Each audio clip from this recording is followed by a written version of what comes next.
ধামরাইয়ে মাদক, জুয়া ও কিশোর অপরাধের বিরুদ্ধে কমিউনিটি পুলিশিং এর মতবিনিময় সভা অনুষ্ঠিত হয়েছে। বিস্তারিত থাকছে লাকি আক্তারের প্রতিবেদনে। ধামরাইয়া এলাকার আইন শৃঙ্খলা পরিস্থিতি স্বাভাবিক রাখা এবং মাদক, জুয়া, সন্ত্রাস, চাঁদাবাজ, কিশোর অপরাধ ও নারী শিশু নির্যাতনের বিরুদ্ধে এক বিশেষ মতবিনিময় সভা অনুষ্ঠিত হয়। কমিউনিটি পুলিশিং এর সদস্য ও স্থানীয় গণ্যমান্য ব্যক্তিদের সমন্বয়ে এ সভার আয়োজন করা হয়। ধামরাই থানা কম্পাউন্ডে আয়োজিত এই অনুষ্ঠানের প্রধান অতিথি হিসেবে উপস্থিত ছিলেন ঢাকা ২০ আসনের সংসদ সদস্য মোহাম্মদ তমিজউদ্দিন। অনুষ্ঠানে সভাপতিত্ব করেন পুলিশ সুপার শামীমা পারভীন শিল্পী।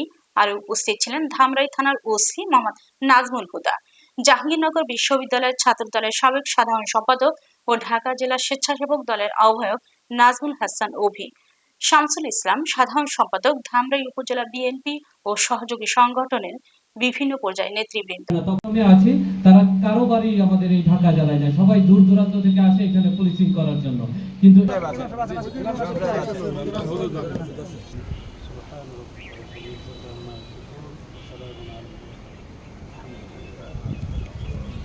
এই মত বিনিময় সভার পরিচিতির মূল ভিউটা আপনার ব্যানারে দেখতে পাচ্ছেন। মূল টার্গেট হল মাদক।